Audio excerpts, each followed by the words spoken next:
para todos, ¿cómo les va? Bueno, cerrando la semana con un tema que veníamos, lo hemos tratado siempre de manera tangencial a través de cuánta denuncia se ha presentado o casos de desenlace dramático, de femicidios han habido en el correr de estos años, pero hoy decidimos, bueno, entrarle directamente, ¿no?, al fondo de la cuestión, porque se cumplen ahora a fin de año 6 años de la Ley de Violencia de Género, una ley que fue, bueno, muy cuestionada en su origen, hasta la fecha lo es. También además por la falta de presupuesto, que entonces hacía más cuestionable la eficacia de esta ley para que no quedara solo en papel. Pero en los hechos, bueno, ha pasado un tiempo prudencial como para poder analizar si efectivamente fue una ley que mejoró la situación en general, si trajo como contrapartida, bueno, situaciones de inequidad o de injusticia no previstas, si más vale tenerla igual que no tenerla, y si tiene el presupuesto necesario para ser cumplida cabalmente. Vamos a empezar, antes del análisis, repasando la crónica de Telemundo sobre las denuncias que fueron radicadas en los primeros 10 meses de este año. Una crónica que incluye declaraciones de la propia Mónica Botero, que es directora de Mujeres, en el marco del 25 de noviembre pasado, justamente. A ver. En el marco del Día Internacional de la Eliminación de la Violencia contra la Mujer, el Ministerio dio a conocer las principales cifras. Tomando en cuenta la violencia doméstica, las denuncias aumentaron y pasaron de 33.147 en 2020 a 35.567 en los primeros 10 meses de 2023. De estos, el 75% de las denunciantes por violencia doméstica son mujeres, mientras que el 78% de los indagados son hombres. Respecto a los femicidios, en los primeros 10 meses hubo 19, cifra que se encuentra por debajo del promedio. De los 19 casos, el 68% se dio en una residencia y el 53% de las víctimas tenían niños, niñas o adolescentes a cargo. Estamos por debajo del promedio anual, que ha sido tradicionalmente 25. Eso lo digo todos los años, cerca del 25 de noviembre. No vamos a sacar el feminiciómetro porque nos parece que es una discusión que no tiene sentido. Ya con que una mujer muera sea asesinada por su sola condición de tal, es de alguna forma un desafío que tenemos. Teniendo en cuenta los femicidios y los intentos de femicidio, se puede asegurar que cada 10 días se mató o intentó matar a una mujer por su condición de tal en 2023. Bien, se ha dicho tanta cosa ya sobre este tema, se han hecho tantos diagnósticos, nos hemos quedado tantas veces entre conformes y no tanto con el hecho de saber que no es una cuestión del Uruguay, sino que es un flagelo del mundo entero y más de los países de Occidente, porque en Oriente es peor, convengamos, ¿no? Pero eso no nos trae de alguna manera satisfacción ni consuelo. Ocurre lo mismo y se sabe, como el caso de los homicidios convencionales. Siempre va a haber un caso de homicidio donde no va a haber ley ni sistema capaz de prevenirlo. El tema es poder reducirlos, ¿no? Y así como está el gran desafío para cualquier Ministerio del Interior en el caso de los homicidios convencionales, lo está para el mundo entero también en el caso de los femicidios. Estas cifras que se manejaron acá, es cierto que son cifras que tienen que ver con denuncias. ¿Qué lectura pueden hacer? Está la evidente. Nunca sabemos bien si el aumento de las denuncias hay que leerlo en términos de positivo, de negativo o de neutro. Porque puede ser, como llegó a decir la directora de Mujeres, bueno, esto significa que dejó de estar naturalizado esto de andar siendo víctima de la violencia de género, sino que el sistema funciona o empezó a funcionar, va a denunciar, anímate a denunciar. Eso es una lectura en positivo. A veces parece que nos quedamos muy conformes con esa lectura en positivo. ¿Qué piensan por acá, Valeria? ¿Qué pensás? A ver, obviamente que esto que vos decís del aumento de las denuncias, a ver, es real que a partir de la ley puede ser que la percepción de las mujeres es que hay una herramienta que les resulta más confiable y también hay menos temor a denunciar. También, obviamente, hay muchos apoyos estatales para mujeres que son víctimas de violencia, tienen a dónde ir, ya no es quizá la situación de hace muchos años atrás, donde la mujer muchas veces no denunciaba porque no tenía ningún tipo de protección, no tenía dónde ir, qué hacer con sus hijos. Hoy esas respuestas existen, hay lugares donde las mujeres pueden ir, está el anonimato, la protección, o sea que en ese sentido creo que el aumento de la denuncia puede leerse como positivo, no porque hay más violencia, sino porque puede haber más confianza en las herramientas. Eso es directamente, lo puedes linkear a que la ley de violencia de género es positiva o está siendo positiva. A ver, la ley de violencia de género tiene sus partes positivas y sus partes negativas. Todo lo vinculado a la justicia, en realidad, tiene carencia presupuestal histórica. Por lo tanto, podemos hablar de que falta presupuesto vinculado a esta ley, pero falta presupuesto en general y es algo que acá... Entonces lo sacamos de esta ecuación para el análisis, digamos. Exacto, porque o sea, no es algo que le pase solamente o pase solamente vinculado a esta temática. A ver, después, sí, ¿por qué Marta dice, no estoy tan segura? ¿Por qué lo presupuestal no lo sacaría de la ecuación? No lo saco por esto. Tú tenés, los juzgados de violencia doméstica empezaron siendo 4, hoy son 12. Sí. Pero el equipo técnico sigue teniendo la misma cantidad de funcionarios. Entonces, acá sí vos tenés una notoria repercusión negativa de la ausencia de presupuesto. Vos no podés responder con la misma cantidad de gente las pericias que la misma ley marca que hay que hacer en X plazo, que no se pueden hacer porque vos no puedes, con la misma cantidad de gente que atendías 4 juzgados, atender 12 y responder en los tiempos que plantea la nueva ley. Recordemos que los juzgados se hicieron en el marco de la 17.514, que no tenía los lapsos de tiempo que prevé esta. Entonces vos acá le pones plazos, le marcás un montón de cosas, pero en los hechos es letra muerta. Porque ahí sí tenés... Lo que termina siendo contraproducente para la invitación a denunciar a las mujeres. Exactamente, porque al final hay muchas mujeres... Mira, tenés de todo tipo de casos. Pero en los hechos hay cada vez más denuncias. Sí y no. Te explico lo que pasa. Si vos entrás a mirar algunos femicidios, te van a decir, no había denuncias previas. ¿Por qué no había? Porque cuando la situación es muy grave, por la dilación que hay entre que se tomen las primeras medidas, si el riesgo es muy grande, la mujer prefiere callarse.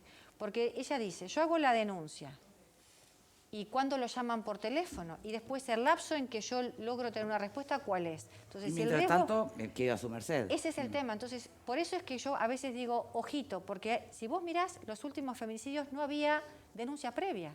Y es por esto, porque está el equipo saturado, los juzgados están saturados. Entonces, hay que verlo relativo. Si vos decís, esto está funcionando, yo te diría, funciona cuando la violencia es... psicológica, económica, alguna violencia que puntualmente es física. Ahora, cuando la violencia física es grande, las mujeres aún tienen sus dudas. Bien. Por acá, antes de entrar a la ley puntualmente, ¿no? Sí, una reflexión general. ¿Cómo ves Sí, el tema? yo creo que esta a veces disociación entre tener la norma y poder aplicarla bien con todo lo que se exige, acá se ve particularmente, porque somos un país que tenemos muchas leyes, eso los expertos, inclusive en la comparación internacional te lo marcan, pero todos los temas que legislamos, o muchos de ellos, están muy lejos de resolverse. Me pareció interesante esto del presupuesto y de la dotación de recursos, porque no se trata solamente de tramitar el asunto judicialmente, sino de establecer medidas cautelares que protejan a la víctima en situaciones en donde agresor y víctima o agresor y denunciante están conviviendo bajo el mismo techo. Entonces, vos no podés esperar a la resolución del tema, tenés que tomar medidas que se anticipen a que el desenlace se pueda agravar o pueda terminar en lo peor, como muchas situaciones están demostrando. Esa oscilación de cifras que podemos estar teniendo es muy menor, uno entiende... Sí, viste que la propia Mónica planteaba, no voy a prender el feminizómetro. Exacto, Dijo. O sea, no tiene sentido. Básicamente estamos en los mismos guarismos, o sea, es una situación que no cede, a pesar de que uno diría que la conciencia social que tenemos es mucha mayor por la movilización. Ojo, pensábamos que la juventud, ¿no? Que las generaciones más jóvenes venían con otra mentalidad en este sentido y el último femicidio de los adolescentes fue terrible. Sí. Entonces, ¿viste por dónde hay que ir al final, no? Y con denuncia previa. Y con denuncias previas de ambos lados, ¿no? Pupo. Bueno, a mí me gusta relativizar un poco lo que acaba de decir Diego.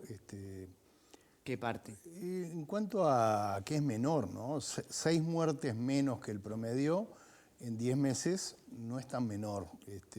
Creo que, digo, una muerte no es un tema menor. 6 muertes menos en 10 meses, claro, en la medida que estas 6 muertes menos no sean un caso aislado de un año y que se sostengan en el tiempo.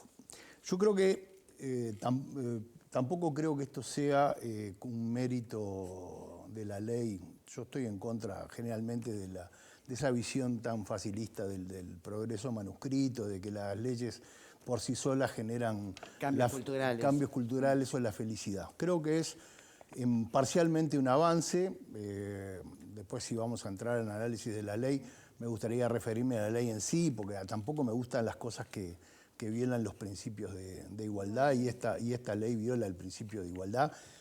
Así que si fuera por mí, esta ley la derribaría. Ahora vamos a la ley. Pero creo que es lo interesante es que de alguna manera la sociedad ha buscado encontrar una respuesta a un problema que sí es real y que lo viven mayoritariamente las mujeres, en una desigualdad que se nota, que es visible y que la sufren las mujeres principalmente, aunque hemos visto casos en los últimos días donde fue a la inversa. Me parece que el dato más importante que rescato, que los 3 compañeros han hablado de esto, es que 2 de cada 3 mujeres asesinadas no tienen una denuncia previa. Yo creo que hay que trabajar, ahí es donde hay que trabajar, y me parece que Marta estuvo pegando en las causas donde me parece que en un futuro, a través de ley, a través de reglamentación o a través de gestión, se debe mejorar.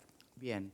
Yendo a la ley concretamente, ¿no? Porque digo, tampoco me parece que hay mucha divergencia en este primer, digamos, reflexión sobre la situación en general. Yo recuerdo que en la génesis de esta ley, cuando era proyecto, ya la discusión pasaba por sobre si catalogar el femicidio como tal era una forma de, bueno, justamente, generar desigualdad, dejar de lado otros tipos de asesinatos terribles que no tenían categorización propia, sí debía hacerse, de hecho.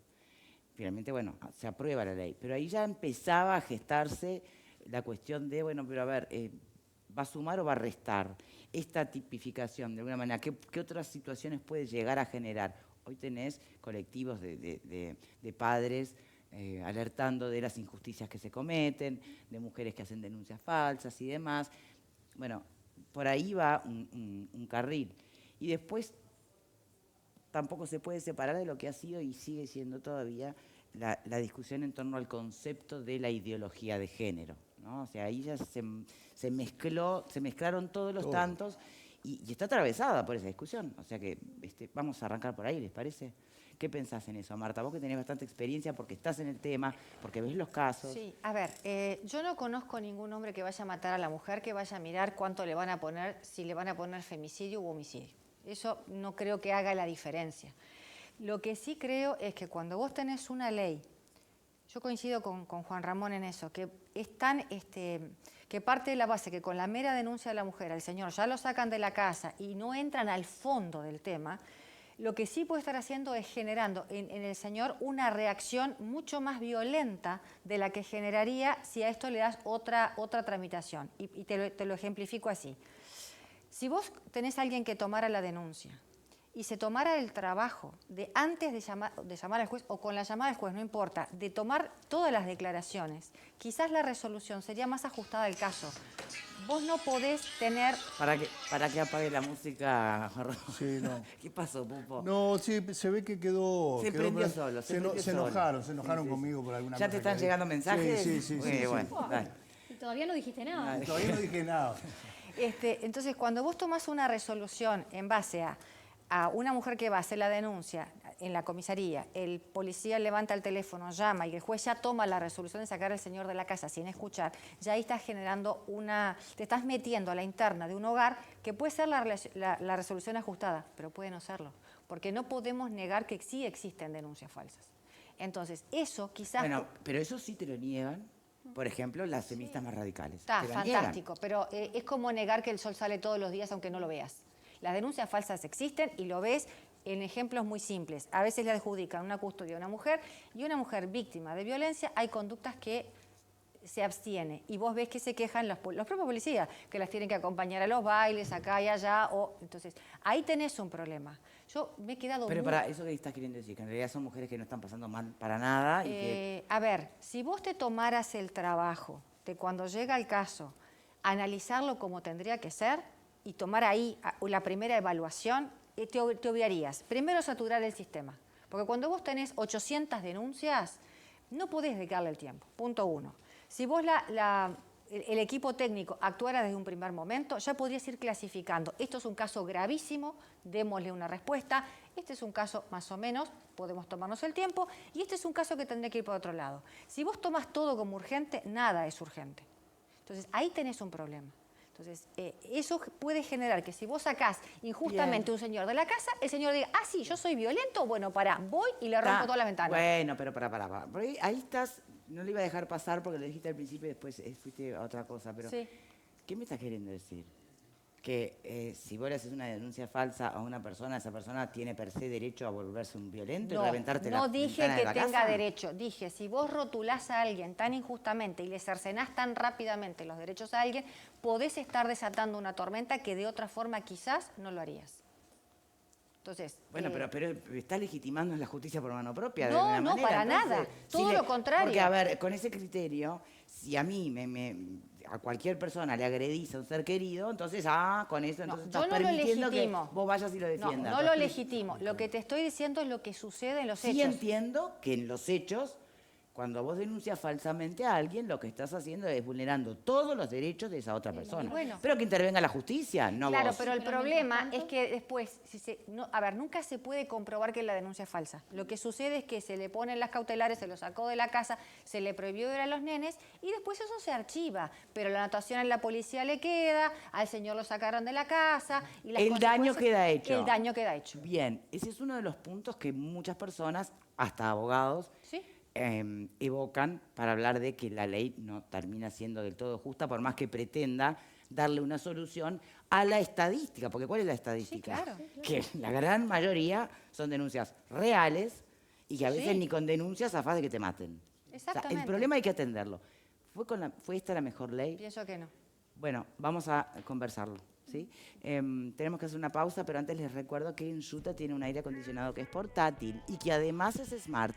Un aire que controlás desde la app de Ensuta, desde tu computadora o celular, y llevas tu temperatura ideal a donde vayas. Llevas siempre tu aire portátil smart contigo. Ensuta, toda una vida contigo. Pausa y ya venimos. Será mejor que aprenda